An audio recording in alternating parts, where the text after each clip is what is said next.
My problem is that I am somewhere between a pessimist and a realist. My name is Phil Ayers, and I am 26 years old. I love women and have dated them since high school and college. I have had sex with many women. My problem is that I can't bring myself to trust them. I would like to find that one special woman so I can love her, grow with her, and start a family. Since I started dating, I've liked most of the women I've dated, but I'm afraid of falling in love. I don't want my heart to be broken. I'm terrible at explaining myself. Perhaps I should start from the beginning.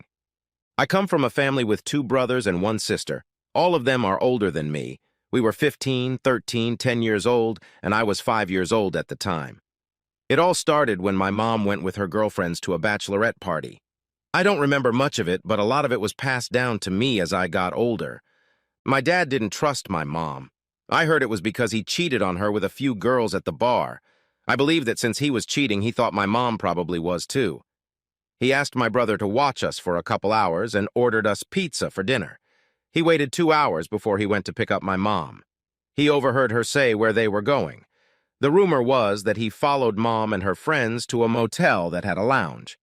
When he got there, the women were sitting with a group of men. Mom and one man took the elevator up.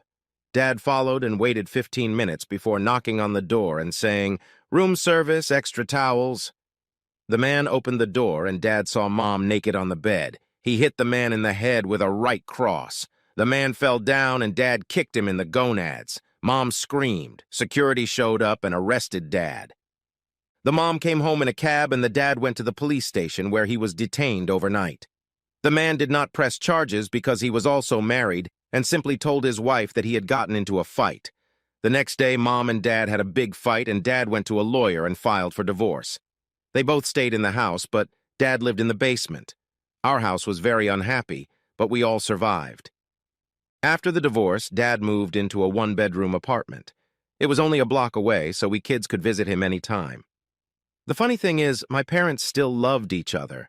Both my dad and mom attended our family gatherings and treated each other with respect. They also attended most of our school events. Neither of them ever remarried, but I heard that they dated other people. My older brother Alan was 22 years old when he met a girl named Beth. They talked about how much they loved each other, and Alan asked for her hand in marriage. They seemed like the perfect couple, hugging and kissing all the time. They had a daughter, the sweetest creature. She was my niece. Beth wanted to go to the 5-year reunion. Alan had to work that day, so Beth went alone. She was mad at Alan for not taking the day off. Alan felt bad about not being there for her, so he asked to be let off from work after half a day. He worked the day shift. His mom was babysitting at her house, so Alan came home, cleaned up, and went to surprise Beth at the reunion. He found Beth hugging and kissing her former high school boyfriend. No one in attendance knew Alan, so he didn't have to hide. He watched as her ex-boyfriend groped her, running his hands under her dress. He watched him pull down her panties, and she smiled. That's when she saw him for the first time and screamed, "Alan, what are you doing here?" The big question is, why is he holding your panties? Don't come home tonight. Mommy's having a baby. As for you, buddy, if I see you again, we're going to be going around in circles. Everyone around them in the hall heard everything. Beth yelled for Alan to wait, but it was too late. Beth and her friend became the topic of discussion at the reunion. Alan went to a lawyer, and 3 months later, they were divorced. They hadn't been married a year, so they had nothing to share. They rented an apartment, and Alan let her stay there. He just had to pay child support. He could see the baby as often as he wanted. Beth wanted him back, but so far it hadn't happened. Charlie, my other brother, was an ordinary guy. He went to college and went on dates. He ended up with a good-looking woman. He worked at a lumber mill, and she worked as a secretary. They moved in together, and their lives seemed happy. They seemed like the perfect couple.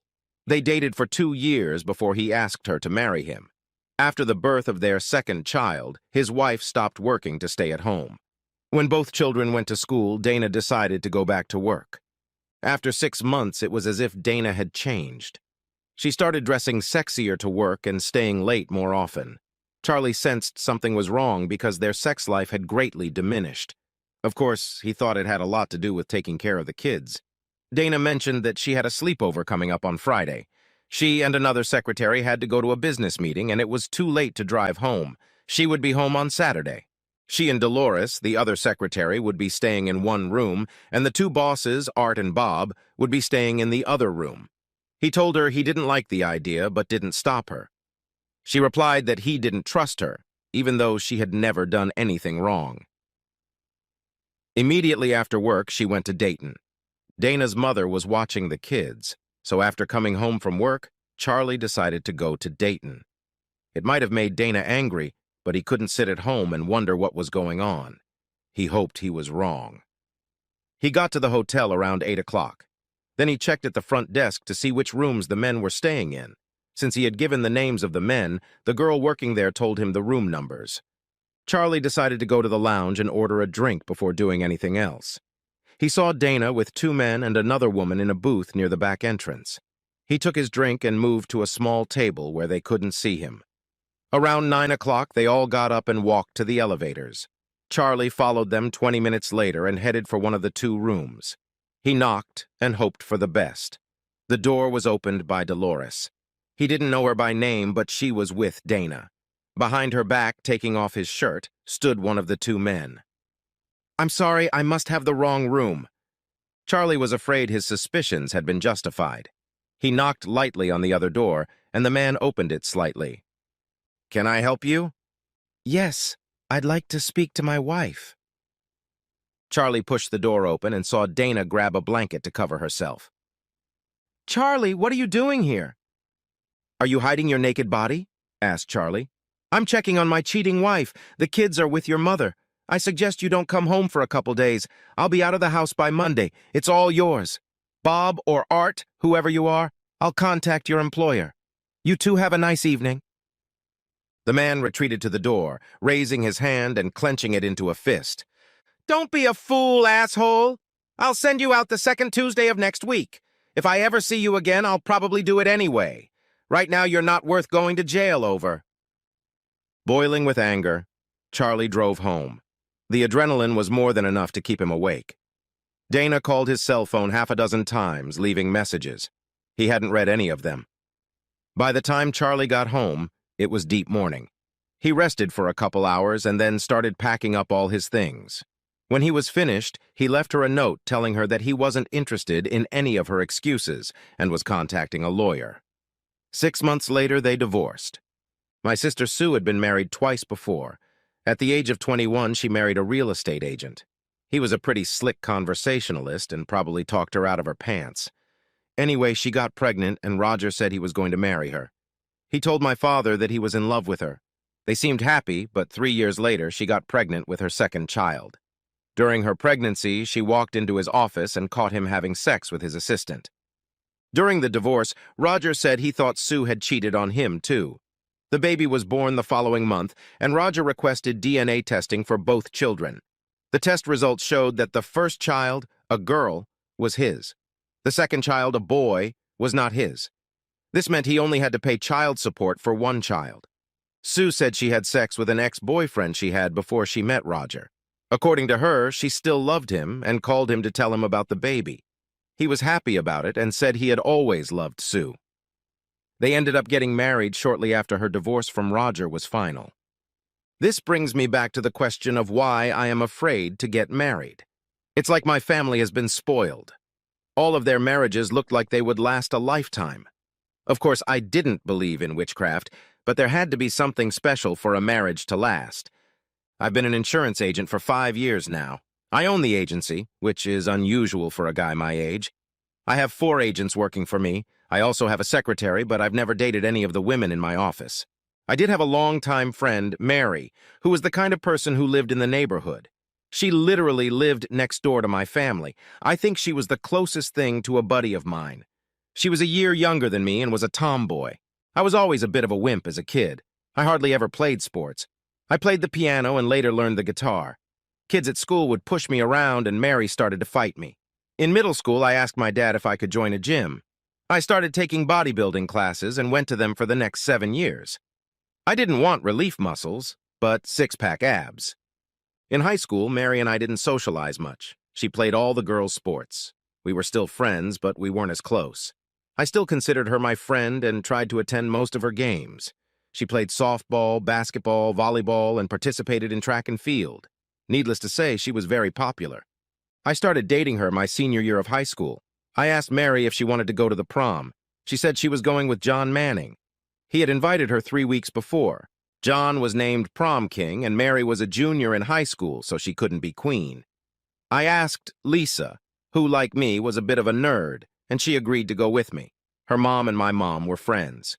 We had a good time, and I treated her with respect. I didn't have sex with anyone until I was in college.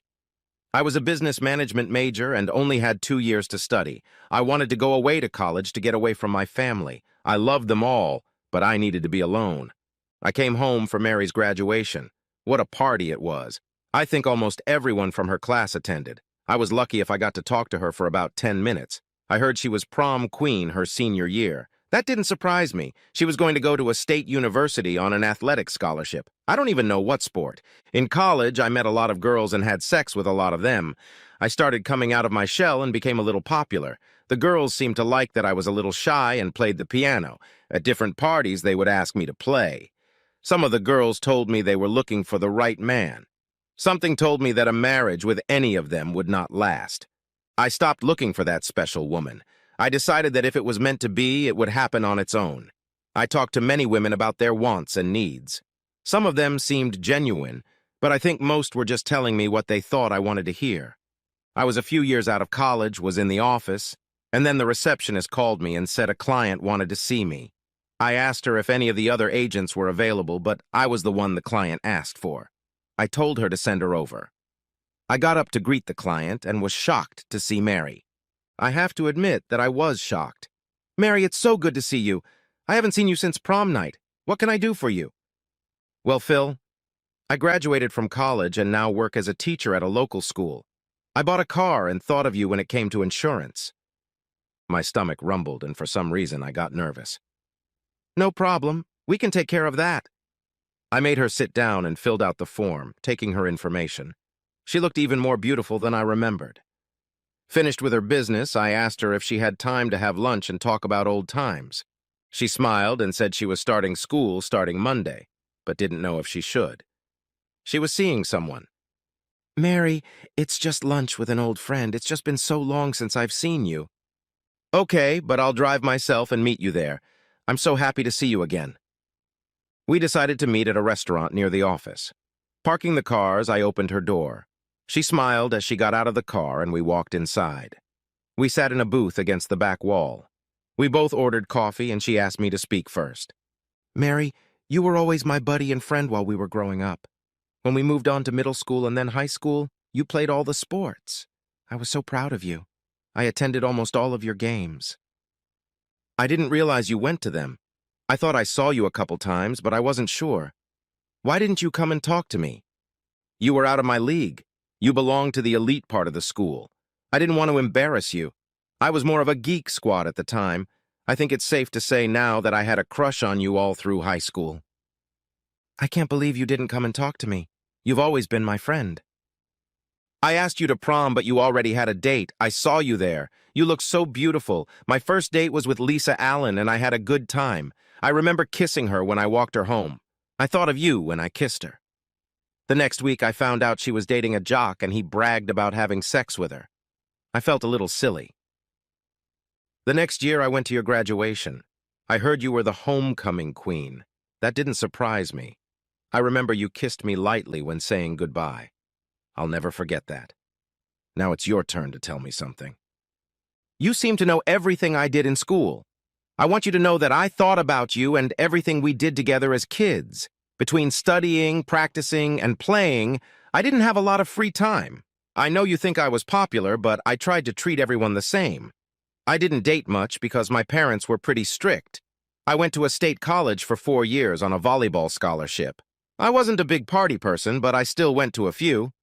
Not every girl goes to college to party. I went for an education, and I needed to keep my grades high to get scholarships. I earned a bachelor's degree in teaching. I taught in Dover for 2 years, and then a position became available here in my hometown. I applied and got the position. I found out you had an insurance agency, and I came to you. Mary, the big question is, Who are you dating and how serious is it? Phil, I'm sorry, I kind of lied to you. I was afraid that if I told you the truth, you wouldn't want to go to lunch with me. I don't really have a boyfriend. I have a son who's 2 years old. After I graduated from college, I went to a big party. My so-called beau put a drug in my drink and then used me. There were tears in her eyes. After that party, I never met him again. A couple months later, I contacted him and told him I was pregnant. He said he wanted nothing to do with the baby. He told me to get an abortion and gave me $900 to pay for it. He told me that he wasn't the only one who used me when I passed out. I sat down and cried. There was no way I would abort my baby.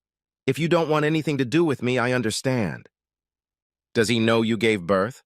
I asked. No, he thought I had an abortion. He doesn't even know the baby exists. Mary, I'm sorry you went through all that. I'm sorry I wasn't there to protect you. You're still my friend, and I wish I could see you more often. What did you name your baby? Philip, after an old friend, she smiled. I'm surprised you're not married. Are you a hardened bachelor? I just haven't found the right woman. Mary, I'm afraid to get married. You were there for me when my parents, 2 brothers and a sister, got married. They all seemed happy, and then they got divorced. I don't want that to happen to me. I want to meet that special woman who will love me for who I am and with whom we can truly trust each other and start a family. We had lunch, and I asked her if I could see her again. She replied that she would love to. She had moved in with her parents, and her mom took care of Philip when she worked. I asked her if I could stop by to see her on Saturday. She was a little nervous and said she already had plans for Saturday, but she was free next weekend. I said I would call her midweek and maybe we could make an appointment.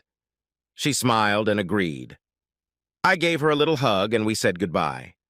I wrote down her address and phone number on the insurance forms. I sat there and remembered all the good times we had when we were kids. I thought she was already married.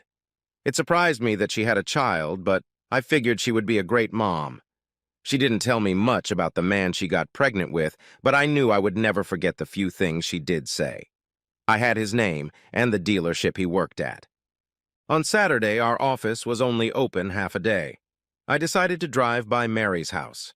She was standing on the porch, dressed, and walking down the stairs holding a man's hand. He was wearing a suit. They were getting ready to get into the car. She looked up and saw me walk by. Her face reflected surprise, and I felt like an idiot. I just kept driving. My mind was spinning with everything I could think of. Was it a relative, a boyfriend, a date? I was sad, but maybe I had a chance with her.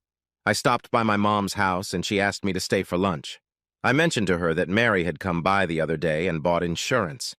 Mom asked about her, and I said she was as beautiful as ever. I mentioned that she has a son, but she is single. I went home and had a hard time falling asleep. Seeing Mary again, I just couldn't sleep. I decided that I should try to forget about her. On Monday, I went to work and tried my best to stay focused. The receptionist asked me if everything was okay. I told her I had a little trouble sleeping over the weekend. Shortly before 5 o'clock, she said Mary Moore wanted to see me. I told her to send her over. I got up and motioned for her to sit down. We both started talking at the same time, so I spoke first. Mary, I'm sorry I drove by your house. I wasn't following you. I was thinking about you and drove by on my way home. I'm sorry. Phil, I'm the one who needs to apologize. I should have told you I had a date on Saturday. Jim is the principal of the school I used to teach at. He asked me out 2 weeks ago. We've been out a few times. I know he's in love with me, but I like him as a friend. Do you still want to go out on Saturday? Yeah, I was actually thinking we'd go to a baseball game and maybe have dinner depending on how much we eat at the game. I'd like to meet little Philip. Sounds good to me. What time is the game? I'll be there at noon. The game starts at 2. She stood up and I hugged her lightly. She looked up at me and kissed me softly. I'll see you Saturday. I thought about her all week. I couldn't get her out of my head. I wondered if I could be just friends with her. Time would tell. She was the one person I could never forget, and I had never done anything with her other than the one kiss at her graduation. I walked in on her on Saturday, and she was dressed for the game. She was wearing a tank top and a cap. Her hair was gathered in a ponytail. She looked like a sexy teenager. She invited me in and introduced me to her parents. They remembered me as the little neighborhood boy who always played with Mary. The little boy walked into the house, half staggering. He walked over to me and I took him in my arms. "Hi, Philip. Nice to meet you." Mary said he had just started talking, so it wasn't easy to understand him. I thought he said Dada, but I wasn't sure. He had never had a father, so I couldn't understand where he got the word from, but I thought it sounded good. She took it and kissed him on the cheek, then handed it to my mom. Then we left for the game. Mary said Philip used to call her father Dada, and since I was a guy, he called me the same thing. He didn't know many words. She was fun to be with. We got a hot dog and a drink. We decided we would go out to eat afterward. It was like we were old friends again. I didn't want this to happen, but my feelings for her were coming back. I took her hand, but she didn't stop me. She just smiled. I bought Philip a t-shirt and a Nerf ball. Mary said I shouldn't do that, but I told her I wanted to. We went to a restaurant that I knew had good food. We ordered mixed drinks and dinner. The owner of the restaurant came over and asked if I would play a couple numbers for them on the piano. They had a band coming in, but it wouldn't start playing until an hour or so later. The restaurant wasn't crowded much as the game was over. I looked at Mary, and she said she would love to hear me play. They changed our table to the one near the stage. They brought drinks, but said they would hold our dinner until we were ready for it. The manager took the microphone and said they would be honored to have Phil Ayers play a few songs on the piano for them to listen to. I asked Mary if she wanted to hear anything special. She replied that anything would do. I played a few of my old favorite songs. When I was done, I took the microphone and said that my last number was for a very special friend. I looked at Mary and played You Don't Know Me by Willie Nelson and Ray Charles. You hold out your hand to me and say hello. And I can barely speak, my heart is beating so hard. And anyone can tell that you think you know me well, but you don't know me. I put everything I had into this song. Tears came to my eyes as I sang it. Conversations in the restaurant stopped while they listened. I assumed that almost everyone knew the words to this iconic song. After all, I had never known the art of making love. Though my heart ached with love for you, afraid and embarrassed, I missed my chance. The chance that you could have loved me too. When I finished, several people stood up and clapped for me. I bowed and walked back to Mary, who also had tears in her eyes. The manager came over, thanked me, and told me that dinner was on the house. Mary told me that she enjoyed all the songs, but especially the one dedicated to her. She knew it was for her. We ate dinner and several people stopped by our table to thank me for playing. I drove Mary home and asked if I could see her again. She replied that any time and kissed me. It was real and passionate. I told her I would call her sometime during the week. She mentioned that she was teaching 7th graders and had volleyball practice after school. She was an assistant coach. She had games on Tuesdays and Thursdays and practices the other 3 days. What she missed most was being home with her son. Her mom loved her grandson and didn't mind watching him. Since I was the boss and could set my own schedule, I decided to leave the office early on Tuesday and Thursday. I would stop by the Moore's house and pick up Philip. Since I didn't have a car seat, I borrowed the one Mrs. Moore had. After putting him in the seat, I went to the volleyball game. It really surprised Mary the first time. She could hardly pay attention to the game. After the first time, she got used to it. Philip liked to sit next to me and watch the game. When he got tired, he would climb into my lap and take a nap. I loved this little guy almost as much as I loved his mother. I just wasn't sure we were going to get married. We actually kissed, but we didn't do anything else. That's why I thought I loved her so much. Just being with her made me happy. After the game, I always took him to his grandmother's house. One Friday, when I got to their house, Mary's mom looked a little nervous. I asked if she was in trouble, and she said that a guy who was dating Mary had called.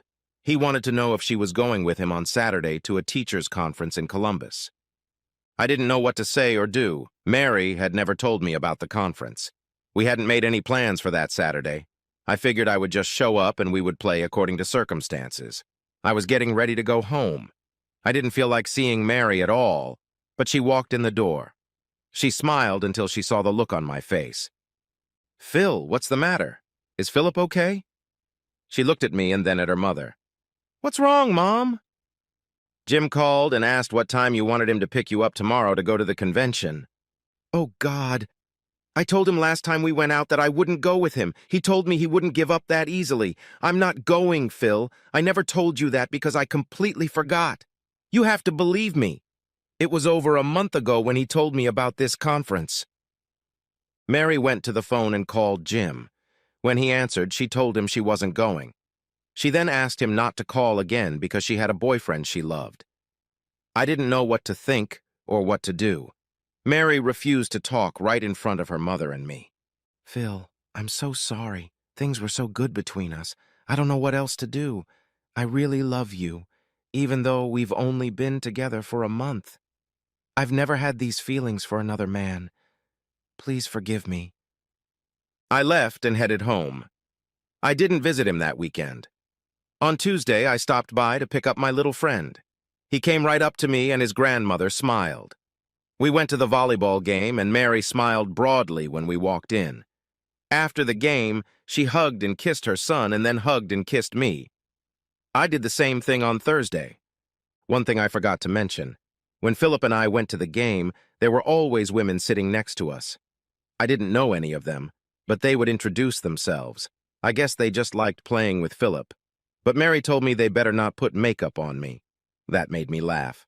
I guess Mary was like me and was a little insecure. Thursday after the game, I drove Philip home. I said goodbye to him and headed home before Mary got there. Friday, I went to work, and when I got home, Mary pulled up in my driveway. Mary, what are you doing here? Is Philip okay? He's fine. I stopped by the house and talked to my mom. I told her I was coming to see you and wouldn't be back until morning. She reached into the back seat and pulled out her overnight bag. Phil, I think we both have a problem, and I'm here to help solve it. I'm going to make love to you. I love you, and only you, and I'm going to prove it. We went inside, and I ordered Chinese takeout. After eating, we drank some wine, sat on the couch, and started fucking. I had already gotten to second base when Mary got up and took me into the bedroom. I undressed her and then took off my clothes. She moved to the middle of the bed, and we kissed many times. She was the first woman I had ever given everything I had to. I rolled off her to catch my breath. I had never had such strong feelings for a woman. She rolled over onto her side and snuggled up against me. I love you, Phil Ayers. We kissed, and after a while I got up to get us something to drink. She got up to go to the bathroom and clean herself up a bit. We went back to bed and had a glass of wine each while talking. I told her that I loved her, but didn't know what to do. She said I should marry her, then she could move in with me and make love all the time. She knew I was afraid to get married. I was always afraid it wouldn't last. She said she would do anything I wanted as long as we stayed together. I took our glasses and set them on the end table. Then I dimmed the lights and we made love for another portion. We fell asleep, and when I woke up in the morning, I found myself in the arms of her back. We got up and she went to take a shower. I put on a t-shirt and boxers and made us some coffee. Mary came out dressed and looked so beautiful. She said she had to go home and take care of Philip. I told her I had a lot of work to do today, but I would see her on Sunday. We kissed, and I walked her to her car. I was hurt by what she said about how she got pregnant. I loved her and Philip. When she talked about our wedding, I wanted to believe it would work out, and more than anything, I wanted to be the boy's real father. So I went to the office and learned everything I could about the guy who was the father. I went to his dealership in Dover, where I looked at a few cars and told him I might be coming back. Instead, I followed him as he was leaving. He went into a restaurant nearby and sat in a booth. I stopped at the bar and ordered a draft beer. I then approached him and asked if I could join him, saying I had a few more questions about a couple of his cars. Later, when he went to the restroom, I took a potent sleeping powder and slipped it into the beer. I knew he'd pass out in half an hour. We got to talking and he told me where he went to college and how his father owned a dealership, so he always knew where he was going to work. He said he felt very tired and decided to go back to the dealership. He made it to his car and passed out. I bought a DNA test kit and rubbed it in his mouth. I let him just lay on the seat and sleep and drove home. Sunday I went to Mary and Philip's house. We decided to go to the street fair so he could go on the kiddie rides. While Mary went to get ready, I took a DNA test and rubbed it into Philip's mouth. On Monday, I went to the clinic and asked if the y'all could send 2 tests for me. I gave my name and said second child. I figured they thought I was testing to see if I was the father so I wouldn't have to pay child support. They told me it wasn't like TV and would take a few weeks. I told them it was fine. As I drove home, I wondered if I was doing the right thing. Wouldn't Mary be upset about this? How do I make her realize how much I love them? The next few weeks were business as usual. Philip and I went to games, even away games. Saturdays were our day to do things together. Sundays we would go to my mom's or stay at Mary's and have dinner. 3 weeks went by and I got a call from the clinic. They said they had gotten the results of the DNA test and I could come and get them. The doctor handed me the results and told me I was the boy's father. I smiled and thanked him. I couldn't wait to tell Mary about it. I called her before practice and asked if she would go to City Hall with me. She asked why, and I said it was a surprise. I stopped by her house and asked her to get Philip's birth certificate and bring it with me. "Phil, what's going on? Is something wrong? I've never seen you like this." "Do you really love me, Mary?" "You know I do. What's going on?" "I want to make Philip my biological son. He'll be one from now on if you agree. If you do, just go along with whatever I tell the clerk." "Phil, what have you done?" Mary shouted. "Please, Mary, just do what they ask." We went into the house and I told the clerk that I wanted to legally change my son's last name.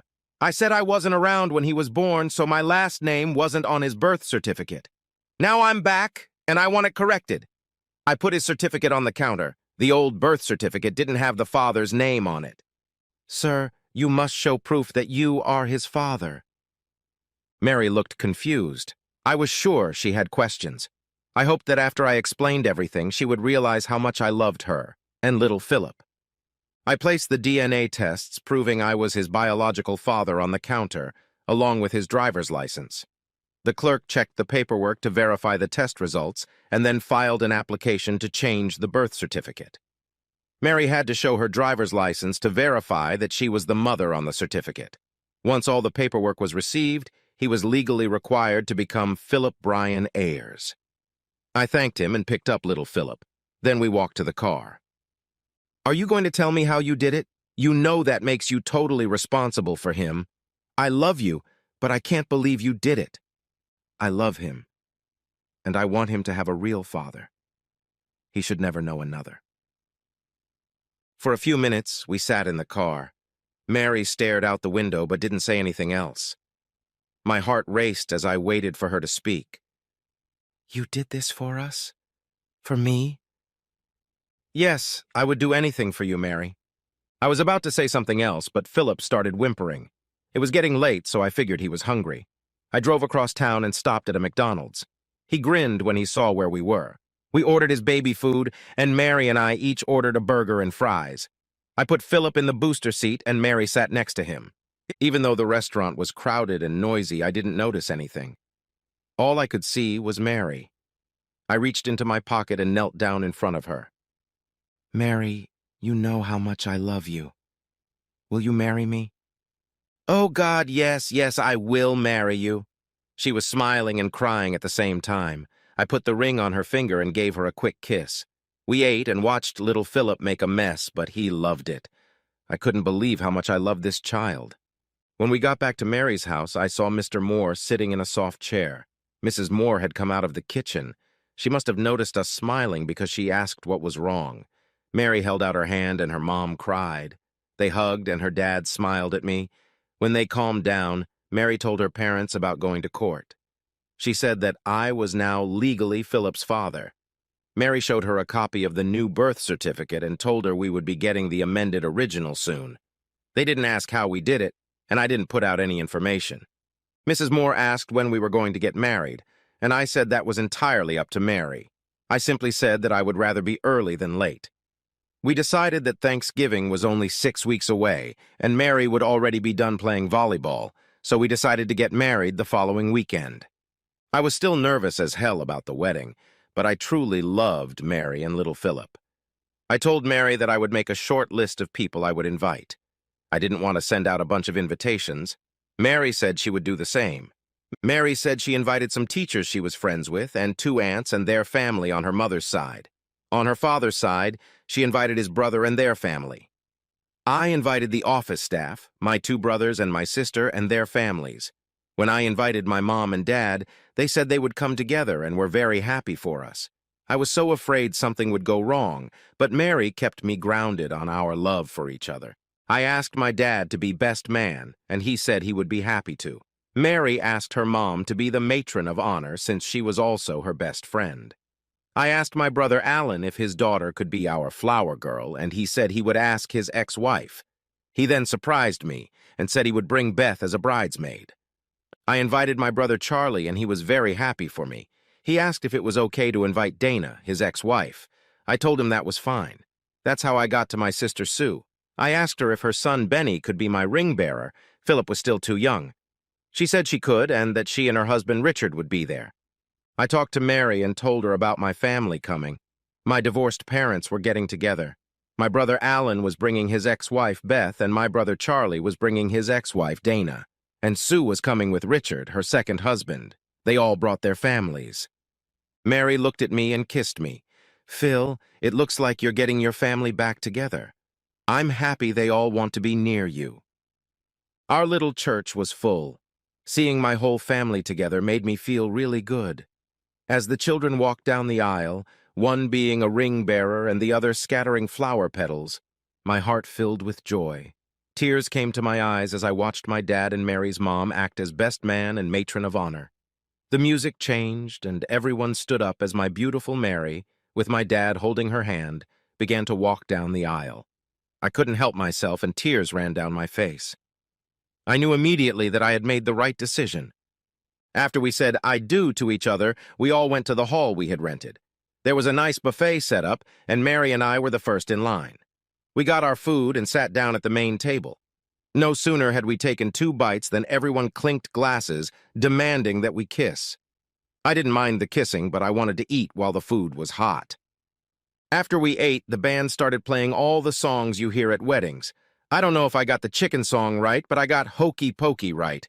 Mary and I stayed away during Bunny Hop, but went back to the YMCA. We enjoyed dancing the slow songs, but everyone wanted to keep dancing. Mary asked me to play the piano. She told her friends that I was really good at playing. I broke down and walked over to the piano and played a couple of our favorite songs.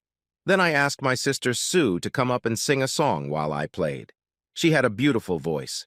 She came over and I told her I was going to play an old Elvis tune called "Loving You." I started playing and Sue sang along. "I'll be all my life loving you, just loving you. In winter, in summer, in spring, I love you, I love you. It doesn't matter where I go or what I do, but you know I'll always be P. Love you, just you, and damn, my sister can sing." It was amazing how quiet it got while I played and she sang. Many couples continued to dance. A few people could be heard singing along with her. I looked at the group and asked them to join in. When they started, I stood up and led Mary out onto the dance floor. My sister continued to sing. "If I'm seen with someone new, don't be blue, don't be blue. I'll be faithful, I'll be faithful. Always faithful, faithful to you." After my sister finished the song, she grabbed her husband and twirled with him in a dance. The band performed the song a second time. When the reception was over, we thanked everyone for coming. Little Philip was heading home with his grandparents. Mary and I went to a motel, but we didn't tell anyone where we were going. The next day we left for Branson for a few days. For Thanksgiving, we went to my mom's house. She had also invited the Moores over. I wasn't surprised to see that my mom invited my dad as well. For Christmas, we went to the Moores' house for dinner. On New Year's Eve, my brother Alan invited us to his party. 2 of my brothers were there with their exes, and my sister was there with her husband. My mom and dad even came together. No one has remarried yet, but it was really nice to see them all together. Mary told everyone at the party that we were going to have our second child in about 7 months. She had gone to the doctor the day before. Everything was going great, and Mary and I were always talking and discussing our differences, which we never had. My brothers told me that communication solves most problems. I couldn't agree more. And thanks to Mary and Philip, I never had any more problems. I loved my marriage.